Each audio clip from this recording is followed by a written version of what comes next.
Hey everybody, Julie here. Happy Sunday fun day. Just wanted to jump on here.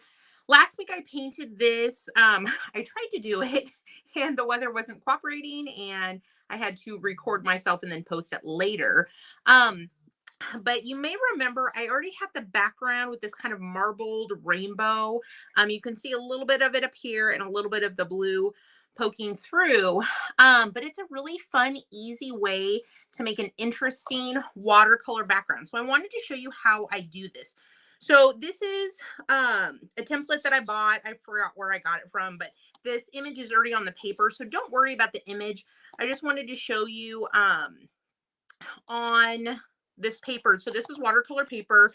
I've used painter's tape to tape it down because what happens when you get paper wet?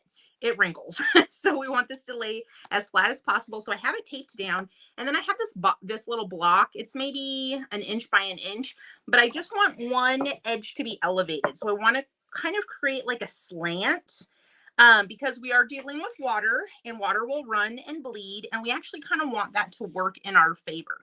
So once again, this is just a really quick, fun way to get an interesting background on watercolor. So what I'm going to do is I'm just going to take this brush and I'm going to paint the entire page with a thin layer of water. So we want to start out with a wet piece of paper. So that's the first reason why I wanted to tape it down is because if we're starting off with an entirely wet piece of paper, that paper is going to want to kind of move around, kind of bubble, kind of wrinkle. But we want to make sure there's a nice even layer of water all across this surface. Nice and even, not drippy, but you guys can probably see it's nice and saturated. I guess is a good fancy word. It's saturated. Now for this background, I'm going to just be using kind of primary colors. I have red, yellow, and blue, and all that means is primary means if you mix blue and yellow, you get green. If you mix red and blue, you get purple. And if you mix yellow and red, you get orange. But you could do this with any color scheme. And then I'm just going to come in here. This is just a smaller round brush. It doesn't really matter what size, but I'm going to come in here, dip my brush in a little bit of water. And then I'm going to come in here and get some of this nice vibrant yellow. Remember, my page is already wet. And so when I come in here and I drop some of this color on here, it's going to, I say bloom. I don't know if that's the correct word. Sometimes I make stuff up. I think it's called blooming. It's what I call. But you'll notice this color will start to spread and just kind of make organic shapes. So then I'm going to rinse off my brush, maybe come in with some blue. And where the blue and the yellow kind of overlap, it may start to make some green, and that's okay. This is just to kind of have some fun, like I said, an interesting, visually interesting background. I kind of think it looks a little bit like tie-dye. I don't know if that's just my little inner hippie, but it just kind of starts to move around and morph. And the reason why I want this on an angle is so that way it can actually even have gravity help do a little drippage. And with watercolors, your paint will usually dry lighter than what it looks like when it's wet. So as you're putting these colors on here, it may look very vibrant and bright and you go, oh my gosh, I didn't want it to look that way.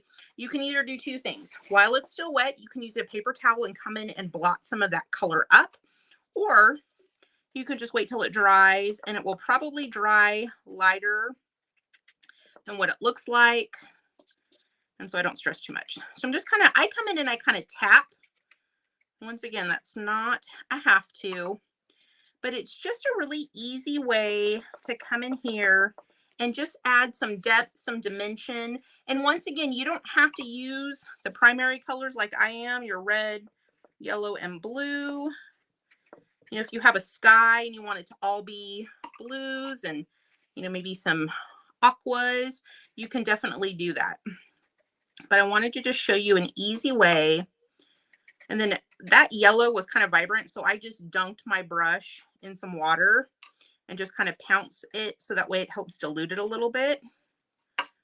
Remember, we want the watercolor to go on to a wet piece of paper. So if your paper starts to dry out, let's say the phone rings and you have to get up and walk away, you could always come back, re-wet your piece of paper, and then start again. And you may do this and decide that you want more vibrant colors and come back and do a second layer after you do your first layer. But see how it's just this organic, kind of beautiful, like I said, I call it tie-dye.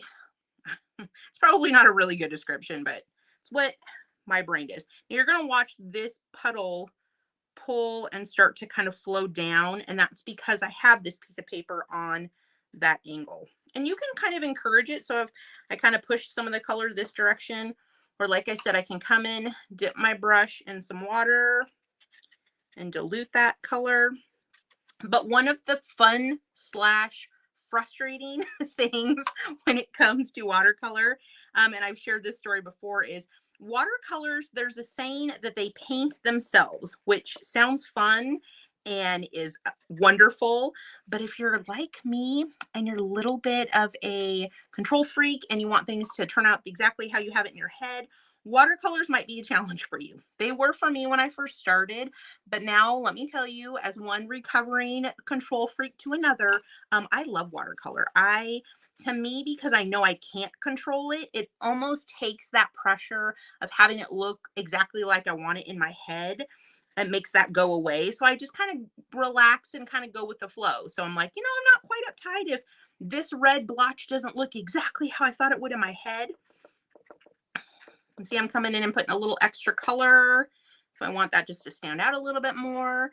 I see my friend Bonnie's watching. She says, good evening and happy 4th of July weekend. Same to you. We actually had a cell of stormy lightning, thunder, rain roll through. And now it's past and it's beautiful and sunny and gorgeous outside. And I guess Mother Nature just doesn't know what she wants the weather to be. So she's giving it all to us today here in Montana. But Bonnie, I hope you have a wonderful 4th of July holiday as well.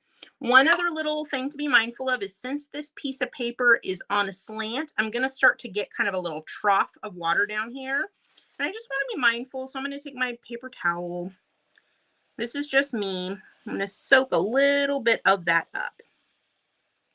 Not too much. And I know you guys can't tell, but my paint, maybe you can. Let me pick this up. Can you guys see how that looks? Isn't that cool? And I mean, you could also retip it the other direction. So if I move my little block to this side, and that's going to encourage the water now to run the other direction. So like I said, just wanted to jump on here real quick. I don't even think I've been on here for 10 minutes. Usually I haven't even said hello at this point in my lives. I guess I'm learning how to be a little bit better about it. But once again, this is just your background. Once this dries, then I will come over and paint whatever I want on top of it. So once again, just wet your entire paper and then start dropping in little blobs of color. If it's too bright, dilute it with some water. If it's not bold enough, either go back in and put a little extra pigment on top, or let it dry and then repeat the same process, and you can re-intensify. I don't think that's proper English. You can enhance the vibrancy. We'll say that. My husband and we laugh because I'm like, I think I made up a word there. I don't think that's a real thing what I just said, but hey, we'll roll with it. All right. So like I said, this is just with those 3 colors, with red, yellow, and blue, my little watercolors over here. Once again, I got the entire piece of paper wet. And then I just started blotting in some different colors. And I don't know if you guys can see, but right in here, a little bit of my red and my blue kind of mixed. It almost made some like kind of purpley colors. A little bit of a greenish color right there, where a little bit of the blue and the yellow. And once again, this paper already had the design on there, but you could even do this with a blank piece of paper. And then once your background is dry, then you can go and paint whatever you want on top. So whether you have something, even if it's like a bouquet of flowers on a table, you can still use this same technique. Like I said, it's just very subtle once it dries. It looks pretty bold right now, But once it dries, it will be more subtle. And I'll show you just kind of a comparison.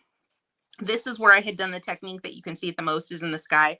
So see how soft those colors are versus what I just did.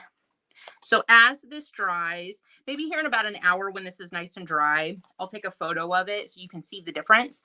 But once again, I had talked about it and a few of you had asked if I would be willing to share. So I did. And once again, simple, easy way to get a very nice, kind of interesting background to your watercolor. Hope you guys are having a great Sunday fun day and we'll talk to you soon. Happy 4th of July.